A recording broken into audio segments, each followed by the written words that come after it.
What's up, guys? Welcome back to Burn the Ship, the podcast that inspires entrepreneurs to go all in on their business. And today we have the pleasure of having Chuck Burge. Thank you so much for coming in. Thank you for having me, Kelly. Well, so tell us a little bit about your business. Well, my business got generated after I kind of semi-retired from regular work, and really came about because of 9/11. One of my best friends was supposed to be in the towers that day, and he missed the flight the night before out of Atlanta, or he would have been killed. And really bothered me. I mean, the whole thing bothered me, but the fact that my best friend could have been taken was a little upsetting. So I went to Randy Kreider, who at the time was the fire chief, fire marshal of Cobb County, said, "Hey, I want to do something to help." And he said, "Well, we can't take money directly, but you'd have to go through the 9/11 Fallen Hero Project." And so I went and met with them, and then we created this event called Karaoke, and it's a fundraiser for the first responders in Metro Atlanta. It's a karaoke contest, so 25 people sing, and somebody wins $1,500 in cash, and we have it at the Strand Theater on the square in Marietta, and hopefully have about $25,000 worth of raffle items for people to come and buy raffle items and support the firefighters. That's awesome. So how does that money get put back into the firefighters if you can't? Well, they can. Okay. I can't, but we can't give directly to the fire departments.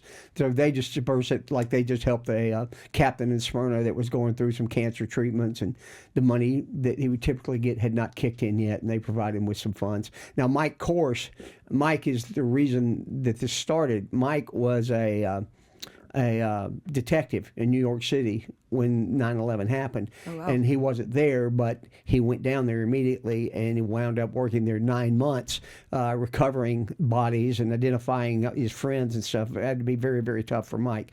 And now Mike has been hit with cancer and can hardly talk now, but great guy. Used to be a pretty good public speaker around town here, and now it's me and him and his wife and Wes and Lauren, their 2 kids, and we put this together, and they distribute the money once we give it to them. That's amazing. That's a really wholesome, great business to be in. It's really cool. You know, they really help with the event. We actually have artifacts from Ground Zero that are at the event every year. Some standards and stuff that were there. So it's a really touching thing. We always do a tribute to them, sing "God Bless the USA" and all that stuff. And it's a really group of talented people come together to raise some money for a good cause. When we were talking about it and you said that there was karaoke, I was like, all right, well, I'm not singing. But then you said that the people that come on are actually pretty good. Well, we have had some of both, but mostly the talent has been incredible. The first year, the winner was invited to sing with the Trans-Siberian Orchestra. The girl that won the second year is now an opera singer in New York City. And the girl that won third year is a rock star around here. And the girl that won last year is just a really cute little girl that throws the hammer at Kennesaw State University. And I just invited her to come sing because I love to sing. I didn't expect anything out of her. And she sang Jolene and just knocked the crowd out. She was fantastic. I think in the competition we have 5 live judges, but it's also audience vote. So she was second or third with the judges, but she was first with the audience vote. She just had a lot of personality and put stuff into it. So when people come sing, it's the first 25 people that sign up get to sing. And doesn't matter what they're going to sing. They submit 3 songs, and we choose one because we want everybody singing the same song. It would be a very boring competition if that happened. And then if the winner gets to come back and sing an encore at the end. But it's really cool, and the talent level is pretty good. And like I said, it's the first 25 people to sign up. And so far, we've already had 7 people sign up. And typically, we don't get our first singer until like July. So we have already had seven people sign up. I went to Guston's Saturday night to see a karaoke show and went up and talked to several singers, and one of them signed up the next day. She was really good, too. I can't wait. She's a teacher, Cherokee County. I can't wait to see how good she is. But it's fun. It's a fun event. It's not a golf tournament. It's not a 5K. It's something different. And I've been in karaoke for a long time. I was literally one of the first 20 karaoke hosts in the country when it came here in 1992. Oh, wow. Yeah.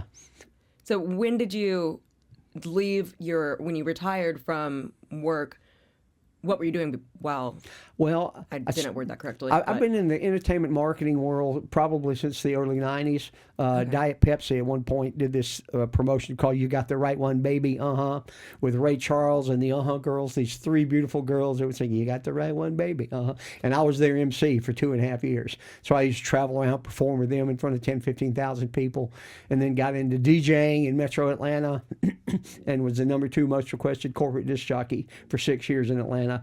Then got into creating grassroots marketing campaigns just through that, just in the right place at the right time. And that's finally what I wanted to do when I graduated from college with my marketing degree. And I created some pretty big stuff for Dunkin' Donuts and General Motors and Singular Wireless and all the Pepsi brands and Frechetta and Red Baron Pizza. So I was national mobile grassroots marketing manager for a long time.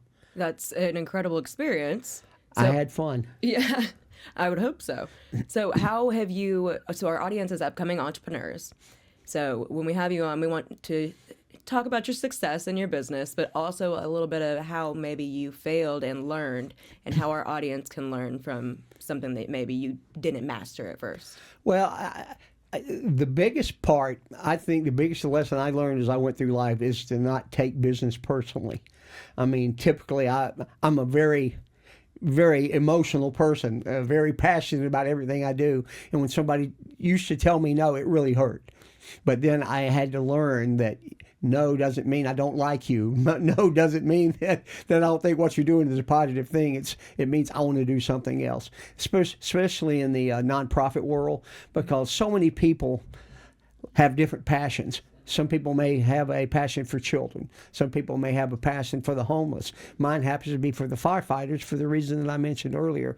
But once you find that passion, it's important to follow it and do everything you can to make it happen and to make it a positive experience for everybody. That's solid advice. So I know that you mentioned that you have 2 podcasts, Yeah. which is something that you're also passionate about. So talk a little bit about that. Well, again, 3 years ago, October, one of my best friends developed prostate cancer. And that's all they wanted to talk about was prostate cancer. And I said, Steve, you got to stop. You're going to kill yourself worrying about it. And I said, I'm going to start this podcast just for an hour a week, just to take your mind off of it for an hour. And if somebody else helps for an hour and somebody else helps for an hour, maybe we get you through this, And we thought it would last a month or two. And now we're in our 4th year. About 6 months into that, I had a friend of mine on, Carrick Martin, and Carrick is in the Hall of Fame for Kennesaw States as a sponsor and donor. And I had him on the show because I went to Kennesaw Junior College and I want to find out what was going on at KSU. And after the show, he came up to me and my co-host, Robert Kinney, and said, you guys are great. He said, would you consider doing a second show all about Kennesaw State sports? And Robert and I looked at each other and said, well, yeah, why not? So we don't know anything about it now, but we'll learn. And so we did. And now we're in middle of the 3rd year of that show. Yeah. Oh, that's so fun. Yeah. You get to mix your 2 favorite things. Yeah, sports and music. Like I said, it's a fabulous thing. Yeah. You did mention when we were walking through the office that Athens is not your thing. You're not a Bulldogs fan. So what football do you like? Georgia Tech. Georgia Tech? Okay, Yeah. my little brother goes to school there. Well, my oldest son's chemical engineering grad from Georgia Tech, but my mother was born and raised on what is now the Tech campus and taught me to bleed white and gold. If you know where 6 Feet Under is, it's a restaurant on 11th Street there. Yeah. If you walk around the back, it's a stone foundation. That stone foundation was my grandmother's house, and that's where my mother was raised. Oh my gosh, that's so cool. So you were obviously diehard. Yeah, my favorite joke in the whole world is, did you know that God originally intended for Jesus to be born in Athens, but he couldn't find 3 wise men or a virgin?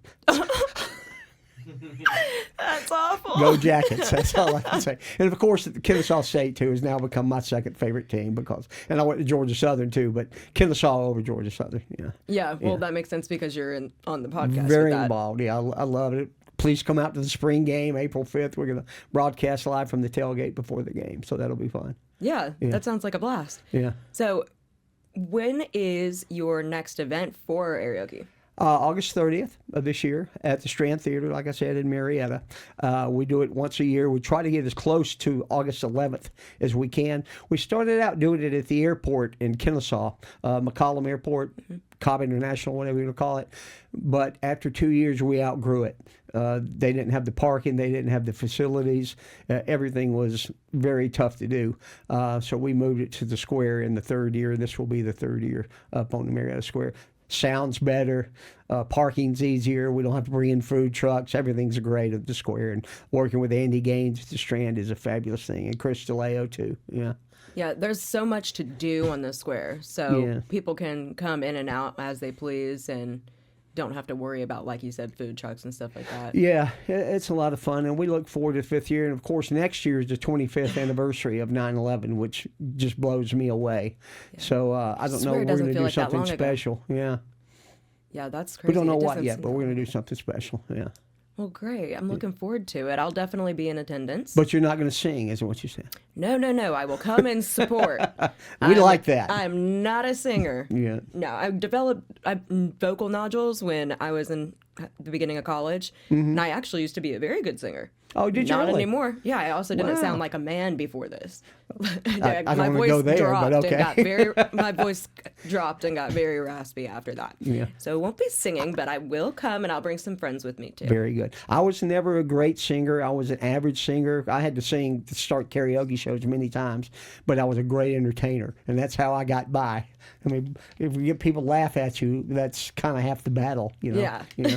Get the crowd involved, and as long as everybody's having a good time, then that was exactly my motto when I DJ'd. I'm going to have a good time, and if I have a good time, so will everybody else. Right. Yeah. So how can everybody listen to your podcast? Is it audio, visual? It's visual. I'm sorry about that, but yeah, you can actually watch us. We're on Facebook Live. It's called Three Guys Who Love Sports, which is the 5 o'clock show. And a little plug for Miller's Ale House. We do it at Miller's Ale House on Chastain Road. And then at 7 o'clock, we do the Owl Show, or the Owls Who Live Sports. And we have athletes, coaches. Actually, the track team just won the Indoor Conference USA Championship, the first Conference USA Championship Kennesaw's won in any sport. And Coach Kel McDaniel is going to bring on the trophy this Wednesday. And we're going to talk about what happened this weekend and how great it was, and all the great athletes. We have some fabulous athletes that come on occasionally. Callie Terz, I got to give Callie a little credit. She is on the police force with City of Kennesaw Police now as an intern, but she's also an NIL athlete. She's a hammer thrower, probably going to be in the 28 Olympics. She signed an NIL deal with WWE. When she gets out of school, she's going to become a wrestler in WWE. Gosh. Fabulous girl. That's who you need to have on. She's a great great Yeah. Yeah, that's a nice little history. Yeah, she's a sharp little girl. We had her on first time she was on. We have an intern that also went to KSU, and she put him on her shoulders and did squats on the show. She's strong as an ox, but yeah. So that's my favorite part of that part of my life, is interviewing these kids and finding out what their passions are, where they want to go in life. And I mean, to me, that's just awesome, and it helps keep me young, I guess. Yeah. So I always like to leave my guests with a last word. What is a piece of advice that you would give to our audience? Wow. On how they can burn their ship and go all in on their business? I always look back at Jim Valvano. Do you know who he is? He used to be the head basketball coach at North Carolina State, and he died of cancer. And they had like Jimmy V Day to raise money on ESPN and him. He always said, if you laugh and you think and you're brought to tears every day, that's a good day. Yeah. That's beautiful.